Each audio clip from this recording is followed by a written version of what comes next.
Hey everybody, NW Order for Life here with my thoughts on Dragon Ball Z Super, the new anime coming out for the DBZ franchise. Really quick, when I first got into anime, it was because of Dragon Ball Z. It was my gateway drug into the world of anime. I watched Toonami. Actually, I think I watched it first on the WB in the mornings alongside Sailor Moon. But Dragon Ball Z was the first thing I watched before I started watching Sailor Moon.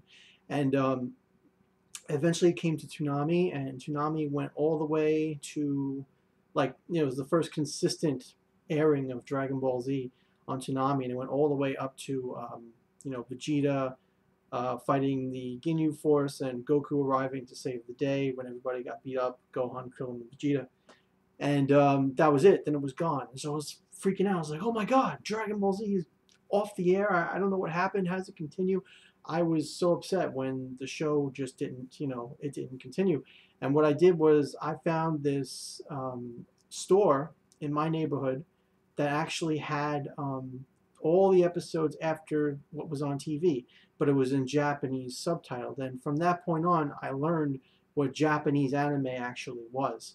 And there's at that point, I didn't even have a computer. I don't believe I might have just been starting to get into computers on other people's computers and things of that nature. And so I didn't even know what fan subs were or subtitles or anything like that. And my well, I started purchasing these cassette tapes they had, VHS of Dragon Ball Z subtitles.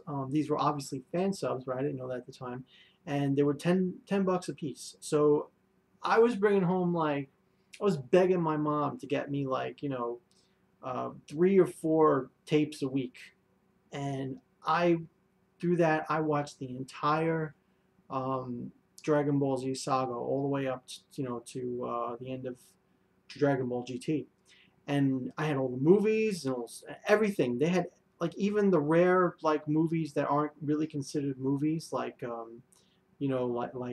Destroy the Earth one, or I forget what it was called, but there's 2 Dragon Ball Z movies that aren't actually official movies. But either way, I had it all on VHS, and that's probably a lot of money spent back then. And when Toonami finally got the rights to air the new Dragon Ball Z after resuming the Frieza saga, I was shocked because it was so dramatically different than what I had gotten used to. I had gotten used to cursing and blood and no music, just the quiet, and I loved the Japanese version so much as compared to the old dub. And the new dub was okay, but too many things were different to me, and I watched it and I enjoyed it, but it just wasn't like the Japanese version. So anyway, that's my history with Dragon Ball Z. Sorry to go on a little bit of a thing there. And now Dragon Ball Z, after I think it's been 18 years possibly. It's finally been resurrected. Started with the Dragon Ball Z special with Vegeta's brother being introduced, Turles, I think his name is, and then the Battle of the Gods movie afterwards, where Videl is pregnant with Pan, and Goku becomes a Super Saiyan God to fight the God Beerus. And then now the Frieza movie is coming out, Resurrection of F, where Frieza gets resurrected and becomes strong enough to fight Goku and Vegeta.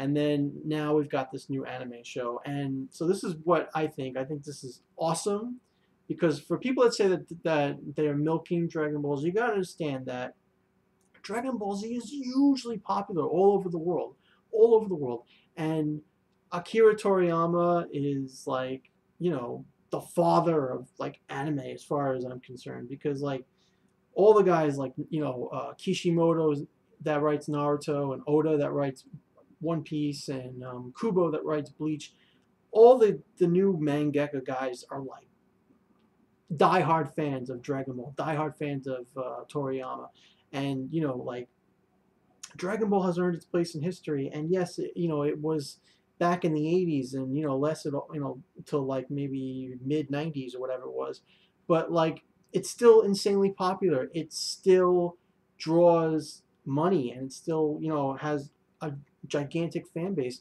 Why wouldn't they continue the series if that's the case? What's the point not to? I mean, the original had Goku, be the hero, and then Gohan was supposed to replace him, but then Toriyama brought Goku back because the fans wanted Goku back as the main hero. And then GT wasn't really anything to do with the Toriyama's story, and they kind of just made up their own thing. And GT did a lot of cool things, but for the most part, it's looked down on by the fans. But now this will let us resume what happened at the end of Dragon Ball Z. Now we can see Pan grow up, and be this amazing fighter that can hopefully go Super Saiyan. We can see how Goten will develop. We can see how Gohan and Videl will handle their marriage. Because I think in GT, Videl looked kind of like stupid. Like, I don't know, she had like this shaggy look to her, like disheveled, I guess I would say. And yeah, so like see more of Videl and Gohan be married, see more of Pan growing up. Maybe they'll have more children. Pan can have a brother or sister, who knows? Like Bra, Vegeta and Bulma's daughter, she can get more exposure. Trunks could be maybe more badass, like Future Trunks was.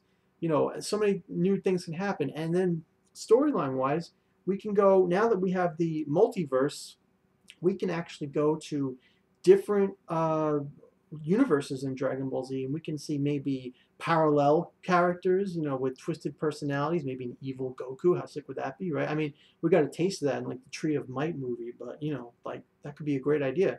Like make a universe where Kakarot was evil, and the Saiyan planet Vegeta was actually a good planet, and some kind of crazy shit like that. But aside from any kind of crazy stuff like that, we're gonna have all different types of gods besides Beerus and besides